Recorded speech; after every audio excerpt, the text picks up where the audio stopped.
दिलेर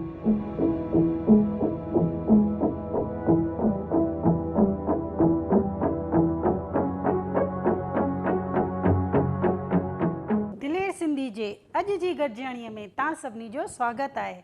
अॼु जी गॾिजाणीअ में असां सां गॾु मौजूदु आहिनि बेंगलोर शहर जी हिकु तमामु ई चुस्त समाज सेविका जंहिंजो नालो आहे शोभा कालरो जी।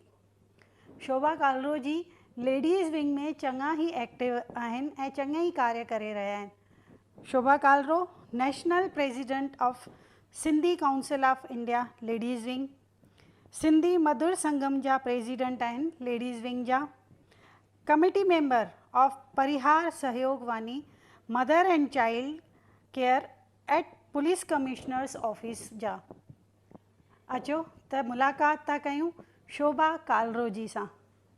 शोभा जी, तव्हांजो अॼु जी दिलेर सिंधी जी गॾिजाणीअ में स्वागत आहे। प्रोग्राम जी शुरूआत कंदासीं असां तव्हां खां तव्हांजे नंढे हूंदे जे कुझु यादगिरियुनि सां, तव्हांजे नंढे हूंदे जा कुझु यादगार पल। मां बेंगलोर जी ॼाल आहियां, हिते ई पली आहियां, हिते ई स्कूलिंग कई आहे ऐं सभु पढ़ी बि हिते ई आहियां।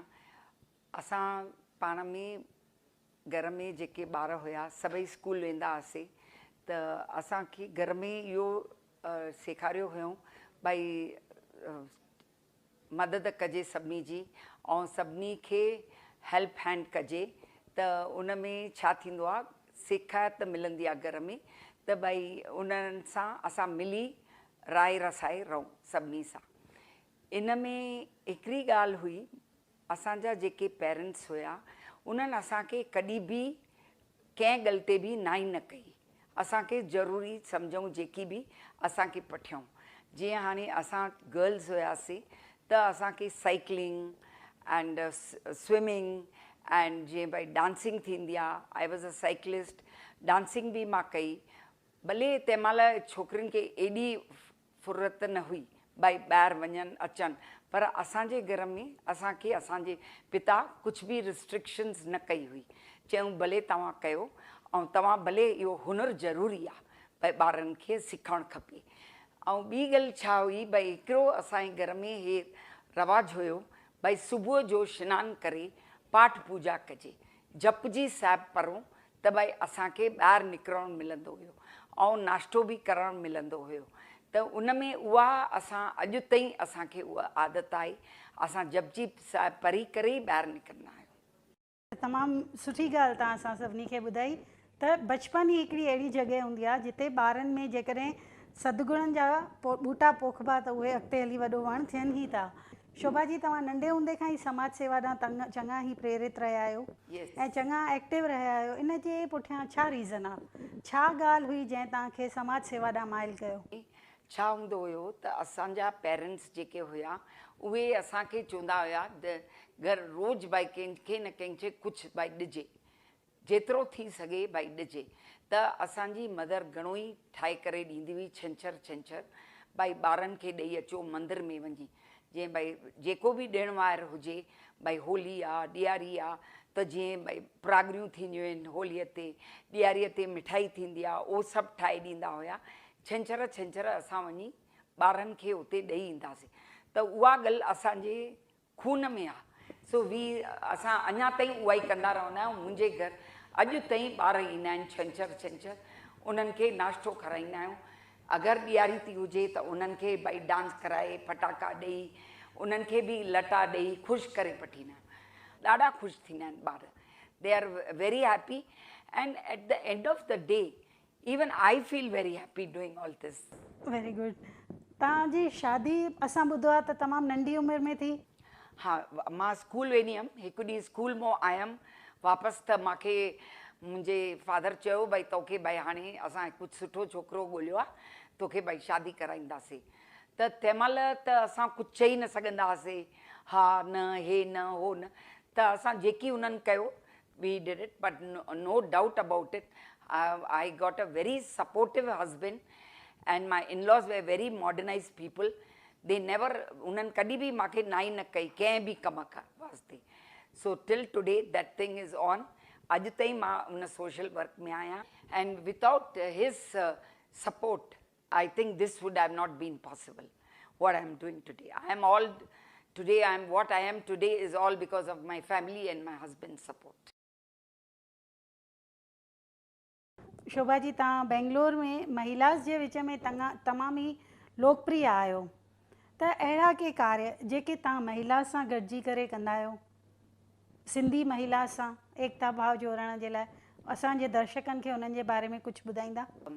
सिंधीज़ जेके बैंगलोर लेडीज़ चैप्टर जूं लेडीज़ आहिनि उहे ॾाढियूं ख़ुशि आहिनि भई असां बैंगलोर लेडीज़ चैप्टर जा मेंबर आहियूं, छो जो उन्हनि वास्ते असां एॾा वर्कशॉप्स कया आहिनि and we have done टीजरी, we have kept the culture alive, we do sagra.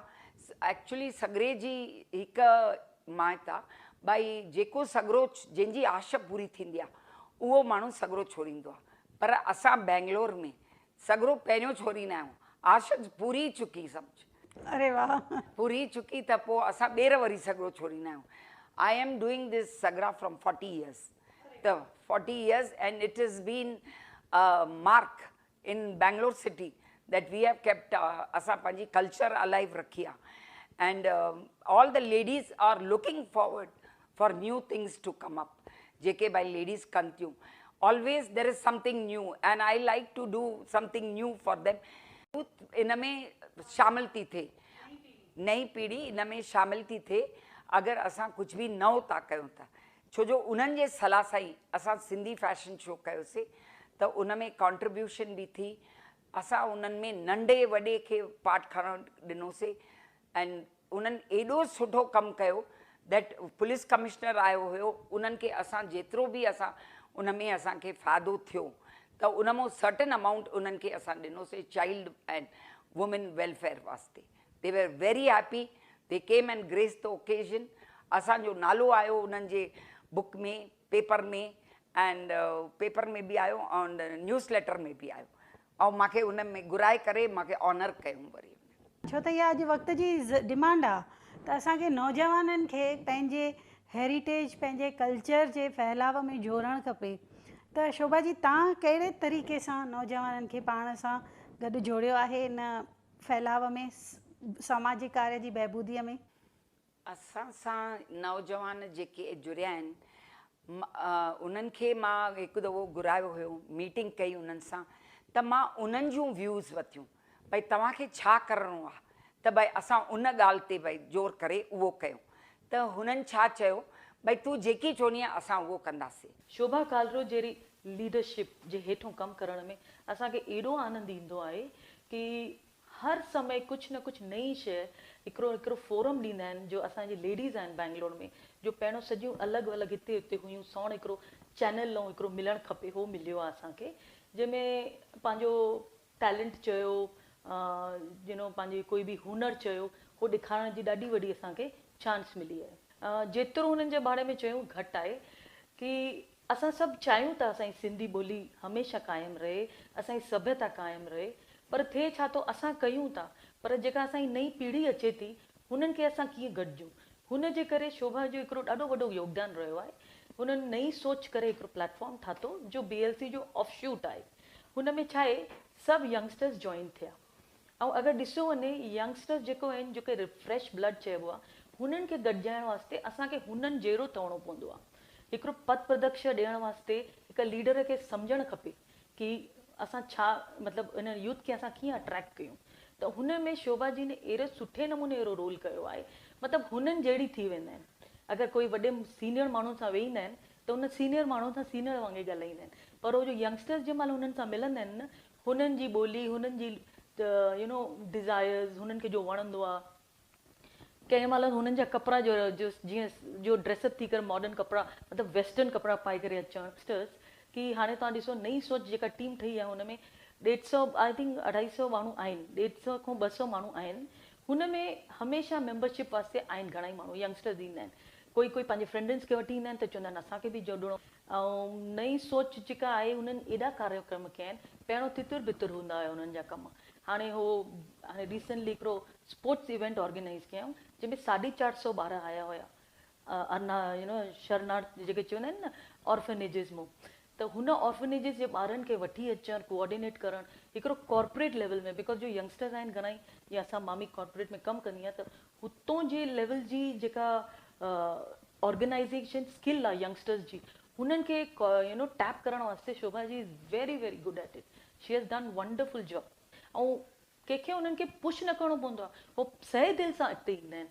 ऐं ॿी हिकु ॾाढी वॾी चमत्कार ॻाल्हि थी आहे, पहिरियों सिंधीअ में ॻाल्हाइणु हिकिड़ो फैशनेबल न हूंदो हुयो. हाणे असांजे youngsters I am Sindhi, Sindhi school, we proud of our Sindhi culture करे ॻाल्हाई पाए घुमंदा आहिनि. पर हाणे इंसिस्ट कंदा आहियूं असां हिक ॿिए खे, पुल कंदा आहियूं, मश्करी कंदा आहियूं, भई तूं सिंधीअ में ॻाल्हाए, ऐं वर्ड्स ॻोल्हंदा आहियूं, क्विज़ कंदा आहियूं हिक ॿिए जे जंहिंमहिल वेठा हूंदा आहियूं. ऐं असांजी जंहिं महिल इनफॉर्मल मीटिंग्स थींदियूं आहिनि, हुन में ख़ासि हिकिड़ो नंढो, शोभा हमेशह चवंदी आहे कुझु अहिड़ो नंढो 5 मिंट जो कार्यक्रम कर जंहिंमें यंगस्टर्स कॉफ़ी पीअनि था, सभु करनि था, पर कुझु सिंधीअ में था ॻाल्हाइनि. त उन में छा थींदो आहे, on the way when they are having fun, because the youngsters love to enjoy this thing. त हू यूथ खे सौण गॾण में शी हैज़ गॉट द नब्ज़, जीअं नब्ज़ पकड़बी आहे न, उहो पकड़े करे अॻिते हलियो अथऊं. तीअं हिननि जी ॾाढी सुठी क्वालिटी मूंखे वणंदी आहे. त मां उन्हनि खे पहिरियों चेटीचंड जो प्रोग्राम करायो, चेटीचंड जो लाल साईंअ जो. त भई असांजो 9 साल आहे. हाणे असांजे सिंधियुनि में नौजवाननि में सभई सिंधी ॻाल्हाइनि था. हाणे अहिड़ी ॻाल्हि न आहे भई नथा ॻाल्हाइनि. It is not like how it was 10 साल पहिरियों. सभई ॻाल्हाइनि था. ऐं चेटीचंड जे प्रोग्राम में मूंखे क्यू लॻंदी आहे, भई मूंखे खणो प्रोग्राम में. Now there are lots of Sindhis who are wanting to become members, but we have put a stop to it. त हिन दफ़े असां उन्हनि खे चेटीचंड में बि वधो आहे, फेरीअ में बि वधो आहे, सिंधी मधुर संगम जे प्रोग्राम में बि वधो आहे. 100 माण्हुनि खां मथे पार्टिसिपेट था कनि at one shot on the stage. It is miraculous. I don't know how Mata Rani has blessed us. You are getting emotional.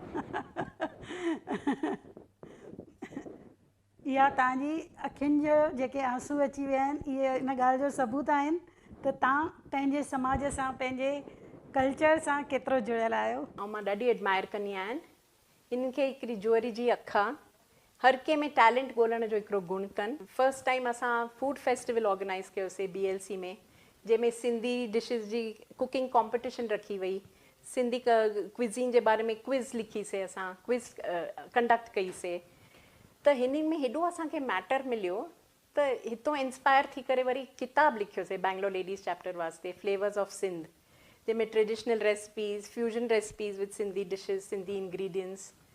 ऐं पोइ असां सोचियोसीं भई काई डॉक्यूमेंटेशन न आहे असांजे माना रीति रिवाज़नि जे, माना ॼमण खां मरण ताईं छा छा करणु खपे, कहिड़ा रिचुअल्स फॉलो करणु खपनि, ऐं सभिनी पूर्बनि में फेस्टिवल्स में छा छा रसोइयूं ठहणु खपनि, कहिड़ा लेजेंड्स हुननि सां जुड़ियल आहिनि. इहे सभु डॉक्यूमेंटेशन ॾाढी ज़रूरी हुई. त सेकेंड किताबु खणी आयासीं, ग्लिम्सिस ऑफ सिंधियत, rituals and way of life. त हे मां सम्झां थी फ्यूचर जनरेशन वास्ते बि एॾो माना रेफरेंस गाइड थी रहियो आहे. ऐं तीजड़ी गॾु मल्हाईंदा आहियूं for the first time I think in the whole of south India. नॉर्थ में त हूंदा, पर साउथ इंडिया में बैंगलोर में असां सिंधी स्किट्स लिखियासीं, ड्रामा लिखियासीं, तीजड़ियुनि ते कंदा हुआसीं, चेटीचंड में कंदा आहियूं. ऐं मूंखे त इहा ख़ातिरी आहे भई हिननि खां तव्हां पुछंदव न, हिननि खे नेक्स्ट 25 years जो प्लान रेडी हूंदो आहे, with every 2-3 months with some new event cooking up in her mind, कुछ न कुछ. and she is a very fast learner, very earnest learner. कुछ बि सिखण को न कंदा आहिनि. तॾहिं असांजे सिंधी क़ौम वास्ते कंप्यूटर क्लासिस, सिंधी लैंग्वेज ऐं सिंधी स्क्रिप्ट जा वर्कशॉप्स, कुछ न कुछ कंदा ई रहंदा आहिनि to promote our language and culture. मां चाहींदमि भई असां गॾिजी करे घणो ई कुझु अञा कयूं असां पंहिंजे सिंधियत वास्ते. And I see lot of hope for our future generation. Parihar Sahyog Vani में, मदर एंड चाइल्ड केयर में, त उन जे तहत तव्हां कहिड़ा कार्य कंदा आहियो? उन में असां वुमेन्स डे ॾींहुं कंहिंखे, सभिनी लेडीज़ खे जंहिंखे पंहिंजो घरु ॿार न आहे, या उन्हनि खे कोई घरु न आहे पंहिंजो, या they don't have a job, they कोई कमु न अथनि, त उन्हनि खे असां साइकिलियूं वठी ॾींदा आहियूं. साइकिलियूं त उहे साइकिल ते पंहिंजे ॿारनि खे कम ते पठींदा आहिनि.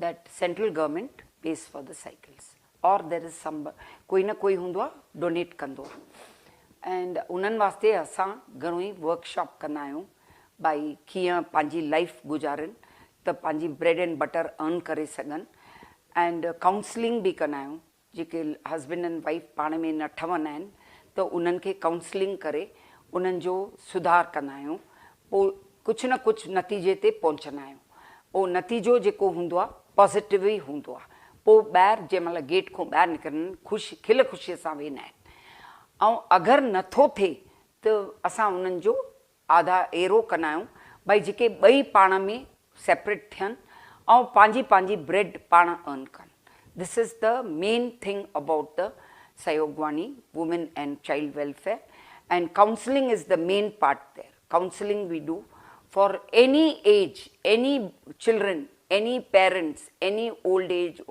any community, all communities. Slum ॿारनि खे मेट्रो राइड ते वठी वई हुयमि फर्स्ट टाइम जंहिं महिल ॿार हलिया ट्रेन में ॾाढा ख़ुशि हुया ट्रेन में हली करे माना असां गिटार वारे खे वठी वियासीं सां त उन्हनि उन में कन्नड़ा हिंदी सॉन्ग्स डांस कयूं ॻायूं त उहो गिटार वारो बि ॾाढो ख़ुशि थी वियो भई मांखो तूं पुञ जो कमु करायो आहे त उन्हनि ॿारनि असांखे पुछोसीं असां किथे भई लंच खाईंदव त असांखे चयूं असां मैकडॉनल्ड्स में लंच खाईंदासीं अरे वाह भई असां कॾहिं खाधी ई न आहे त असां उन्हनि खे मैकडॉनल्ड्स में वठी वियासीं त they ate the lunch they and they parted very happily असां हुन में वुमेन एम्पावरमेंट में टैक्सी हिकु लेडीज़ जी आहे भई यू गिव अ कॉल माना the taxi will reach you within 3-4 minutes in which ever area U R त इहे लेडी हलाईंदी आहे ऐं तव्हांखे पहुचाईंदा बि किथे पहुचाईंदा असां ई रिलीज़ कईसीं at the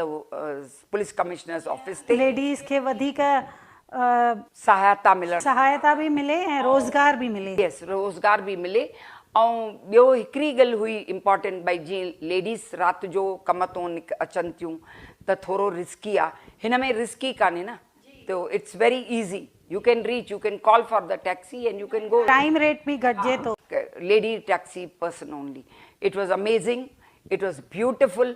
It was one of the best time of my life when I released that taxi. एतिरा उत्साह ही तव्हां जो असांखे ॿुधाए रहियो आहे त तव्हां केतिरा न ख़ुशि आहियो इहे कार्य करे शोभा जी हर कंहिं लाइ माण्हूअ जे ज़िंदगीअ में के अहिड़ा यादगार पल हूंदा आहिनि जिन जो उन जे जीवन ते असरु हूंदो आहे असां ॼाणणु चाहींदासीं तव्हांजे ज़िंदगीअ जा उहे यादगार पल जिन जो तव्हां ते अॼु बि असरु आहे जेके तव्हांजे ज़हन में अॼु बि ताज़ा आहिनि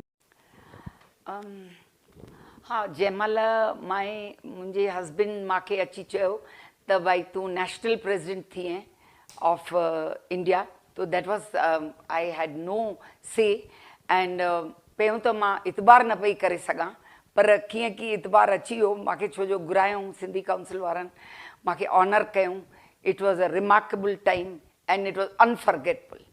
And वो जंहिंमहिल बि यादि कर त उहे पुराणियूं यादि ईंदियूं आहिनि and there are something which are very possessive. You have to keep it with yourself and just enjoy. जी मूंखे ॿियो मुंहिंजो यादगार यादि आहे त मूंखे केम्पेगौड़ा अवॉर्ड मिलियो जेको मूंखे कर्नाटका में मां पहिरीं सिंधी लेडी आहियां जंहिंखे मिलियो उन केम्पेगौड़ा अवॉर्ड मिलण खां पोइ मूंखे इहो महसूसु थियो त भई आई मस्ट डू समथिंग वधीक सिंधियुनि वास्ते कयां त भई it should be all India recognized त उते मां वियमि हिकिड़े ॾींहुं त मूंखे उते चयूं तोखे कमेटी मेंबर था ठाहियूं अरे वाह very proud moment for me CM Yediyurappa he gave me the Kempegowda award and I was the only, there were only 2-3 ladies, but I was Sindhi, I was feeling very proud. I was feeling very happy also. I had no words to say. हाँ मूंखे 50+ award मिलिया आहिनि घणाई हिकु सिंधु रत्ना मिलियो आहे for social work from the Sindhi community at Mysore I had been there and हिकु south India association मूंखे अवॉर्ड ॾिनो That was तो really because मां सोचा भई मूंखे साउथ इंडियन वारनि कीअं ॾिनो मूंखे सुञाणनि बि न कुझु बि न but they honoured me so well I can not tell you and you know उन जे करे मां सॼी कन्नड़ा सिखियमि बिकॉज मूंखे कन्नड़ा में ॻाल्हाइणो हुयो इहो सन्मान तव्हांजो त हुयो ई पर तव्हांजे तहत तव्हांजे द्वारा इहो सॼे सिंधी समाज जो हुयो उन सिंधी समाज खे उते उन साउथ इंडियन सभिनी रिकग्निशन हा ॾिनी। शोभा जी, तव्हां हेतिरो सभु सामाजिक कार्यनि सां जुड़ियल आहियो, परिवार मां ज़रूरु टाइम कढणो पवंदो हूंदो तव्हांखे, त घर परिवार ऐं सामाजिक कार्य इन्हनि में तव्हां कीअं तालमेल विहारियो? I feel the first priority lies with the family, no doubt. उहा फर्स्ट प्रायोरिटी आहे, पंहिंजी फैमिली। तव्हां सुबुह जो उन्हनि खे पंहिंजो टाइम ॾियो, पंहिंजो सेट कयो पंहिंजो कमु, पोइ सॼो ॾींहुं तव्हां पंहिंजो ॿियो कमु कयो न, परवाह न आहे न। तो U can organise your self so that you give time here and there, so you make everyone happy. And I must tell you, my youth are so responding, one call of mine they all will come, no doubt about it. The people say to collect 20 people it is difficult, तू 100 माण्हू कीअं थी collect करें। सॼे दक्षिण भारत सिंधी समाज में आंध्र प्रदेश, तेलंगाना, उन खां सवाइ कर्नाटका, तमिलनाडु, केरला, हाणे असां गोवा खे बि जुड़ियो आहे। गोवा जा जेके सिंधी आहिनि ॾाढा घटि घर आहिनि, सम्झो वधि में वधि हिकिड़ा सम्झो 50 या 60 घर आहिनि।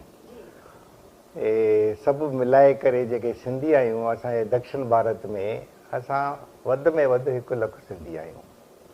अच्छा, 1 लख सिंधियुनि में हिकु एसोसिएशन में समाज सेवा थी रही आहे। उन समाज सेवा में अलॻि अलॻि पंहिंजे वीचारनि सां पंहिंजे सभ्यता खे क़ाइमु रखण वास्ते, संस्कृति खे पंहिंजो क़ाइमु रखण वास्ते घणा ई कम थी रहिया आहिनि। इन्हनि सभिनी खे जोड़े करे हिकिड़ी वॾी संस्था रखीसीं, उन जो नालो रखियोसीं असां Sindhi federation of south India. ओई महिल असांखे कुझु ख़बर न हुई भई असां कहिड़े भई दिशा में था वञूं। उन दिशा में असां सम्झो भई असांजो पहले असांजो जेको हुयो मक़सदु, असां पंहिंजो सम्झो भई पंहिंजे नौकरियुनि ते लॻूं, पंहिंजे धंधेदारीअ ते लॻूं। जीअं त तव्हांखे ख़बर आहे सिंधी ॾाढा होशियारु थींदा आहिनि, पंहिंजो धंधो संभाले विया आहिनि। हिन महिल ॾाढो वॾो सम्झो भई हिकु त सोशल सर्विस में बि आहिनि, सिंधी समाज खे सम्झो पंहिंजी शेवा ॾेई रहिया आहिनि। उन खां सवाइ जेॾी महिल पाण खे सम्झो सावा थिया त उन्हनि जे इन्हनि में जज़्बात पैदा थियो, उन्हनि जे मन में हिकु इच्छा थी त भई छो न त असां सॼे जेके बि असांजी एसोसिएशन्स आहिनि हिकु मंच ते बीह करे सॼे दक्षिण भारत जी असां सहायता कयूं। उन्हनि में हिकिड़ी 4-5 स्कीम्स जेके असां कढियूंसीं, ॾाढियूं सुठियूं कामयाबु वयूं आहिनि। जेके थोरा आहिनि ज़रूरतमंद, हाणे उन्हनि खे असांखे वधाइणो हुयो। उन्हनि खे वधाइण वास्ते छा हुयो त उन्हनि जे ॿारनि खे पढ़ाईअ वास्ते असां घणी मदद कंदा आहियूं। गर्ल्स स्टूडेंट्स बि आहिनि, बॉइज़ बि आहिनि, इन सभिनी खे असां मैचिंग फंड ॾेई करे पढ़ाए रहिया आहियूं। हाणे उन्हनि जी जीअं सम्झो पढ़ाई वधंदी वई आहे, उन्हनि जी बि जीविका में घणो ई फ़र्क़ु अची वियो आहे। उहे बि हिकिड़े उहिदे ते पहुता आहिनि जंहिंमें उन्हनि खे पंहिंजी मर्यादा, पंहिंजी रेस्पेक्ट, पंहिंजी हॉनर मिली रही आहे। अच्छा, अचो इहो इन खां पोइ असां हिकिड़ी ॿी छा कयोसीं त मिटी माइटी जे सॼे दक्षिण भारत में शुरूआत कई मां। जेके असांजा पढ़ियल लिखियल ॿार आहिनि उहे ॿिए जातियुनि में वञी करे पंहिंजो शादियूं मुरादियूं करे था अचनि पिया। उन्हनि खे रोकण वास्ते असां हिकिड़ी मैच मेकिंग रखी आहे, जंहिंमें सम्झो उन्हनि खे सिंधी ॿार ॾेखारींदा आहियूं, हिक ॿिए खे पसंदि कयो, ॻाल्हायो ॿोलायो, उन्हनि जी मैचिंग कंदा आहियूं। उन में कामयाबी मिली आहे। ऐं टी ॻाल्हि छा आहे असांजी ॿी जेका सम्झो भई असांजो जेको फेलोशिप आहे, फेलोशिप बि साल में हिकु दफ़ो पाण में सभु सिंधी जेके बि आहियूं लीडर जे अलॻि अलॻि जेके प्रांतनि में सभु ईंदा आहिनि, ख़ुशीअ सां अची करे हिक ॿिए सां हाल वाल वठंदा आहियूं। ही सभ्यता संस्कृति खे क़ाइमु करण वास्ते झूलेलाल जो वॾो मंदरु ठाहिरायो आहे। उते हिकु फंक्शन चंडरात थींदी आहे ऐं एकाणा थींदा आहिनि। जेके जेके बि आहिनि नंढियूं वॾा जेके बि त्योहार आहिनि असां भुलंदा न आहियूं। उन में छा थींदो आहे, ॿारनि खे इहा हिकु नसीहत आहे, मां सिंधी आहियां, फ़ख़ुर सां चवंदा आहिनि भई असां सिंधी आहियूं। असांखे ख़ुशी थींदी आहे। सिंधी ॻाल्हाईंदा आहिनि पर शर्माईंदा आहिनि। असां चवंदा आहियूं ख़्यालु न कयो, घर में सिंधी ॻाल्हायो, तव्हां ॿाहिरि वञी करे जेको बि आहे लोकल लैंग्वेज ॻाल्हायो, पंहिंजी तव्हांखे बि त सम्झो भई रोटी रोज़ीअ जे करे तव्हांखे करिणो पवंदो। अॼु तव्हां असां सां दिलेर सिंधी जे चैनल ते आहियो, असांजी चैनल ते अची करे तव्हांखे कीअं महसूसु थी रहियो आहे? सभिनी खे ॿुधाइणो आहे मूंखे भई सिंधी चैनल बि एग्ज़िस्टिंग आहे। जेकी मां ॾिठो आहे त मूंखे त सम्झ में थो अचे भई इट इज़ वेरी गुड, ॾाढो सुठो आहे। आई थिंक अॻिते वधी अञा वधंदो। ऐं ॿी ॻाल्हि हिकिड़ी अथव, हैंडल करण वारो बराबरि हुजे त कमु अॻिते वधी सघंदो आहे।